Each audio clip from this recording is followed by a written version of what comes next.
Hello, everyone, and welcome to the Children's Media Conference panel, Playing Catch with a Crystal Ball. My name is Ramin Zahed. I'm the editor-in-chief of Animation Magazine. I have four amazing, futuristic, dynamic professionals here with us today. They're going to share their vision about what's ahead in the future in the children's entertainment landscape and how to prepare for it. Please help me welcome our panelists. Alphabetically, we have Mr. Dino Burbridge, the innovation coach at Sky. Hello, Dino. Hello. Hello. Welcome. Next, we have Maureen Fan, the CEO and co-founder of the six-time Emmy-winning studio Baobab in San Francisco. Maureen. Hi, thanks for having me. Thank you for joining us. Next to her, we have John Gisme, the executive VP and managing director of WildBrain Spark. Hello, John. Hi there. Hi there. Great to be here. Thanks for joining us. And last but not least, we have the amazing Nicholas Walters, the managing director of gaming at Super Awesome. Hello, Nick. Hey, great to be here.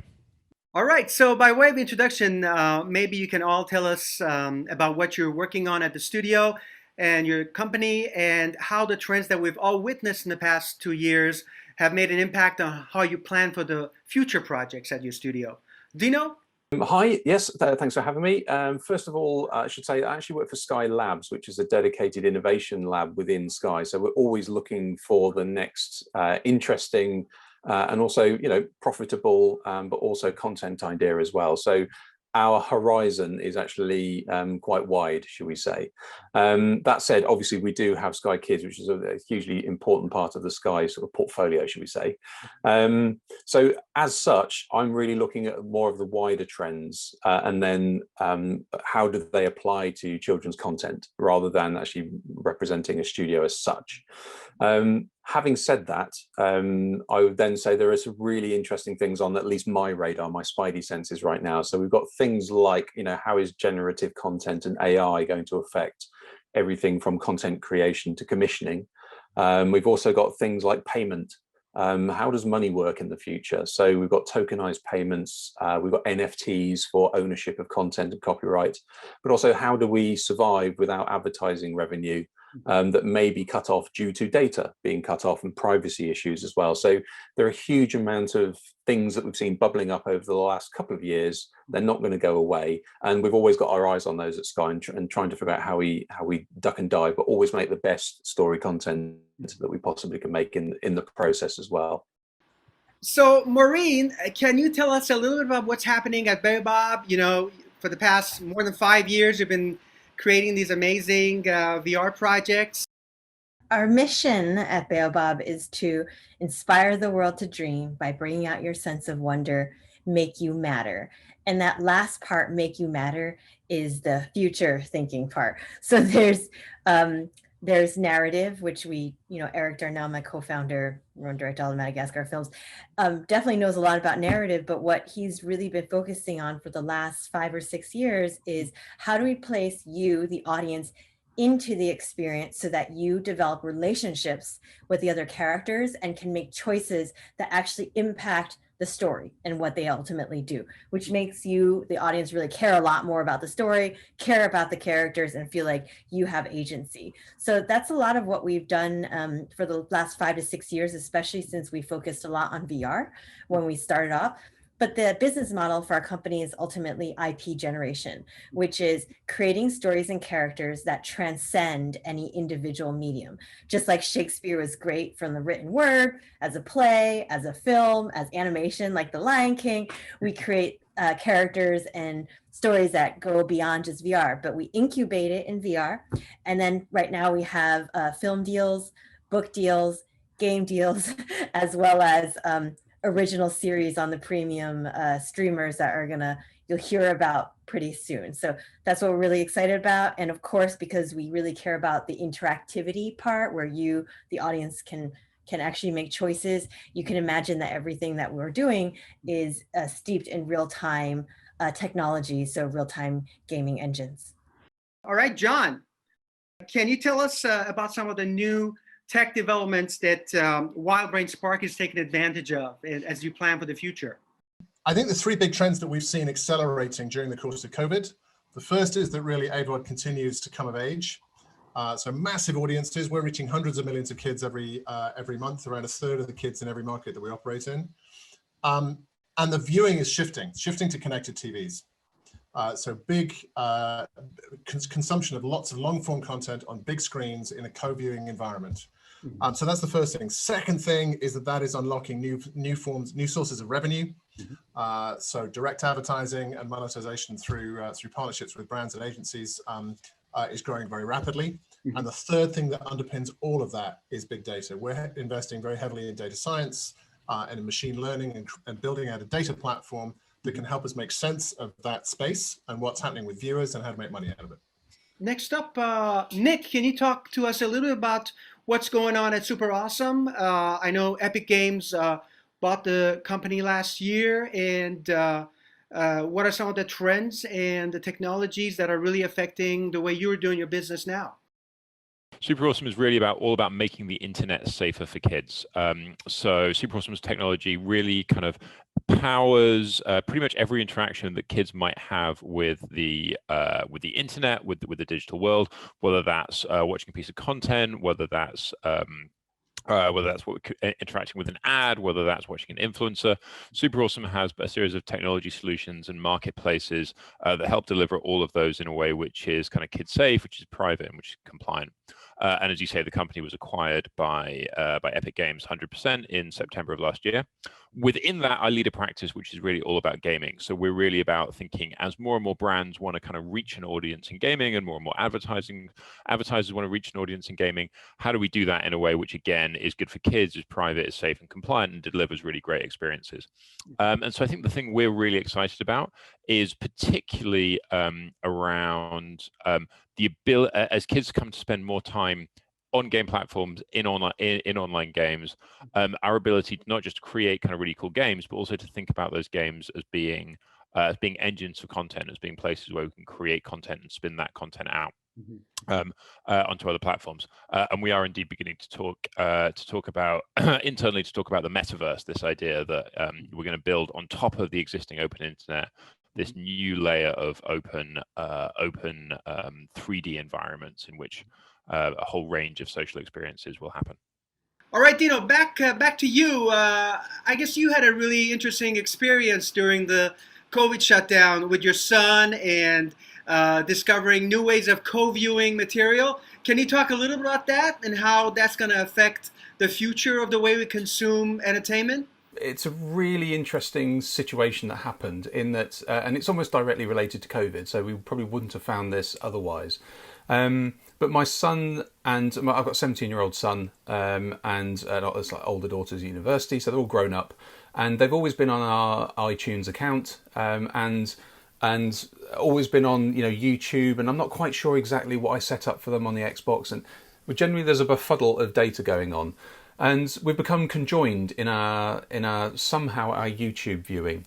So instead of the co-viewing that we've all been hoping for, which is this utopia of parents sat in the room with their children or whoever, their family members, enjoying content together, and or dual screening and all those good things that we thought the future was full of. Actually, it really dawned on me that what we were doing is we were sitting down at the dinner table of an evening, and my son would say, "Oh, have you seen that video of the lockpicking lawyer against the Stuff Made Here guy?" And I go, "Yeah, I have." And I'd make another comment about, "Oh, have you seen that thing where the ferromagnetic fluid or something like that?" And he would go, "Yeah, I've seen that as well." And then my wife would be going, "What are you talking about?" And it turns out we were watching the same videos. He would watch a video, I would get recommended it. I would watch a video, he would get recommended, or it would come up in his, because he's a family member who's close to me, it would think of recommending it to him as well. So we were having these great conversations, and we'd had co-viewing on different screens in different situations. He was in his room for all I know, and I was in the office or whatever. And yet we were then allowed to have a really productive conversation afterwards, which is what we've always been looking for. And we've got lots of sort of technology that we're looking at within Sky for co-viewing and all those sorts of things. And there's just another way of doing it. And COVID showed us a different way. So a lot of the innovation that we're seeing can actually come from a completely unexpected source, if only you've got your spidey senses out to listen for it. So now I'm thinking, okay, this is interesting, intertwined data. how can that be used for good in the future? Nicholas, how about issues of privacy for children who are engaged in these games at Super Awesome? How has that changed, and how do you focus on that and making sure the parents feel safe about that? That something like 40% of new users coming to the internet are under the age of 13. And you have to engage with that fact, have to think about how you build good platforms for them. And so I think one of the reasons we do a lot of work on a platform like Roblox is that's a platform that's really made the investments to try and build a game platform that's safe for kids, is COPPA compliant. And then when we come to that platform, we're also defaulting to privacy in the games that we build and the campaigns we create for our partners. So we're, we are clearly marking things where they have commercial brand involvement, for example. We are making sure that if we have kids jumping in to create content with influencers, which is something we sometimes do, we get clear parental consent for that. So a whole bunch of techniques and tactics we use to do that, some proprietary products we use to do that as well. I think it's particularly interesting though, because I think just listening to the discussion about the sort of what's going on in the content space, I think you sort of, it was interesting to hear the example from Unreal, particularly.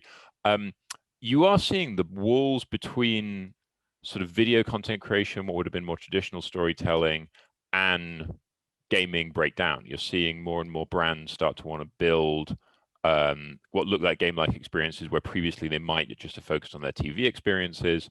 You're seeing new content types of creation come out of gaming, and you're seeing some of the same tools literally being used to create games are being used to create content.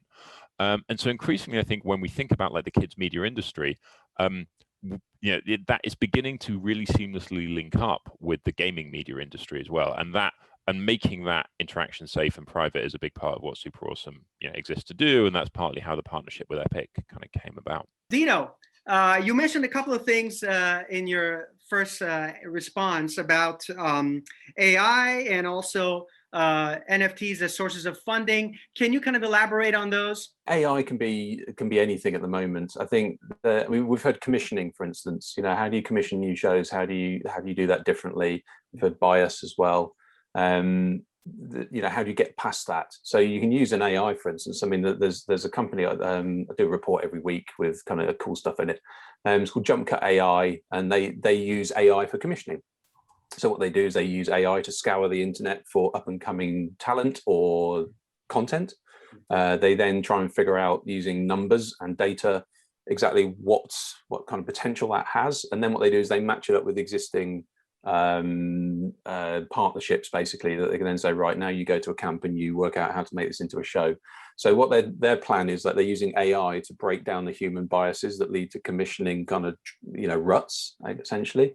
But there's some more interesting stuff with AI, sort of generative AI, or GANs as they're called, adversarial networks, where you basically pitch the computer against the original of what you're trying to compete against. So make a painting as good as Van Gogh, for instance. It'll just keep creating them and creating them and creating them until it looks at them and goes, actually, it's about the same. And it can work for anything. It can work for cartoon characters, as it can also for scripts. For instance, there's an algorithm called GPT-3. Obviously, there's GPT-2 and 1 went before it, but GPT-3 can just do language. And whether it's music, computer code, books, you throw enough books at it, it will write your next show for you. So, and it actually lasted, I think it was on Reddit for a week. It posted on Reddit for a week, several times every hour, and nobody spotted it. So, that's the sort of thing we're dealing with right now. And obviously, we're always looking to what is the next, how do you make something dynamic so that it's not broadcast in as much as you make it, everybody gets it. It's how do you make it personal? How do you make it nuanced for people's situations? And therefore, if you can generate content on the fly in live stream, then that's going to be one way of doing it. So and NFTs, I think, are just they're bonkers right now. So I think we're in the honeymoon period, and I think they'll settle down a little bit. But for those who aren't aware of what they are, it's a way of essentially giving the ownership of a digital piece of content using a certificate that's stored on a blockchain. Usually there's some money, cryptocurrency, that gets exchanged, and it gets essentially put on the blockchain as well. So you can prove that somebody owns it. And Charlie Bit My Finger was sold recently. I think that was about £500,000 or something similar. Nyan Cat has gone as well. Pringles had an NFT version of a virtual tube of golden, So what this really means is, if you've got a back catalogue of lots of really interesting content, you're thinking, well, what do we do with it? Then people can own it.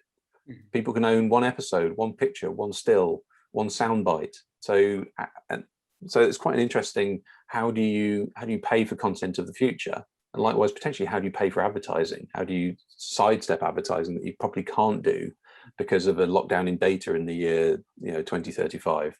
So giving people the right to see things is basically what NFTs do. So I think that's quite interesting about, if you have a huge back catalogue, how do you monetize it? Well, there's now a way to do that, and people are willing to do it. So Beeple, for instance, just an example, I think he sold his for $69,000 for an animated GIF, and it then sold on the next generation. Somebody sold the same GIF for $6.6 million. Nobody knows why, but that's the potential we've got right now, so it's worth exploring. Maureen, are you exploring those new sources of revenue or funding? Absolutely. Can't say exactly what we're doing, but I'm just interested in generally paying it back for the artists. If an artist creates something, can they share in the benefit of their artwork going widely? So that's something that we are exploring right now. Excellent. And do you find that their funding is easier now than when you started 5 years ago, or is it just still as much of a struggle? Well, coming out of the pandemic, from what I hear, is actually a great time to raise money because everyone's all optimistic.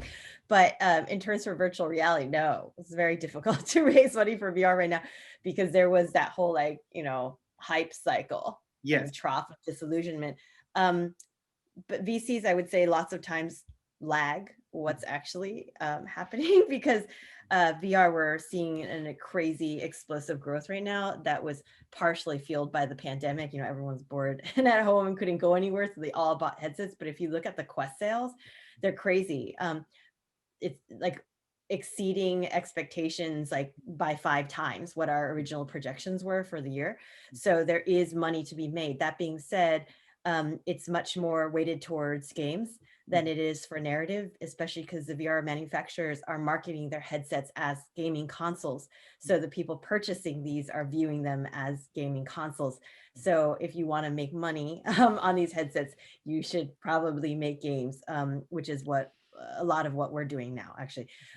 John, can you talk a little about that? New sources of funding for producers, creatives? Having a conversation with somebody recently, the best way of kind of explaining how the new world works versus the more traditional world that people have probably got used to. In the past, you had to make content, you had to persuade somebody. It had to be right for somebody's schedule, somebody's brief, somebody's commission. You can make great content and put it on an AVOD platform and nobody will watch it. And the gatekeeper is now the algorithm. So one of the things that we're doing is investing it all the time and trying to understand how the algorithms work, what sort of content signals they're looking for, because if you feed that into the creative process, the chances are it's going to be that much more easy to get that content discovered in the first place. And once it's discovered, it'll find its audience. That's a completely different way of working. It's still, the stories and the characters still have to work. You cannot, I've yet to find any content really that's broken through, that's been manufactured just through data. But data can help you throw more darts close to the bullseye. And what we're constantly working with is how to use data to inform the creative decisions with great storytellers to make those pieces work so that the audience can find it in the first place. It looks like we're running out of time. So one last question for all of you. These at the Children's Media Conference, there are a lot of people who want to pitch their new shows, their creative ideas. How do you prepare them for the future? What kind of give them some advice about planning their show or planning their project for the next 5 years. Do they, of course, as John said, story always matters, of course, but now they have all these new technologies to think about, and what kind of advice do you give them? So I would say obviously it's always dependent on what story you have, but like, let's say, I hope that very often if you're making for kids, you've got a strong world, you've got a strong character, you've got something that's pretty immersive, you've got a place that kids want to dive into and identify with. What you're describing is, because it can be a great show, but you're also describing a lot of the great ingredients of a great game. And we have a 12-year-old daughter. She came home the other day with a book that she picked up called Warrior Cats, which is actually it's an IP managed by a UK production house called Kulabi. I was like, oh, cool. Where do you find out about that? Do you find out on YouTube? You get told by a friend? She's like, nope, I was playing the game on Roblox. Discovered the IP, discovered the brand on Roblox, and then went away and bought the book, and has now bought all the books. And so I would really encourage, like, I think I would really, the barriers to entry around creating games, creating immersive experiences around your IP are a lot lower than they were even 5 years ago.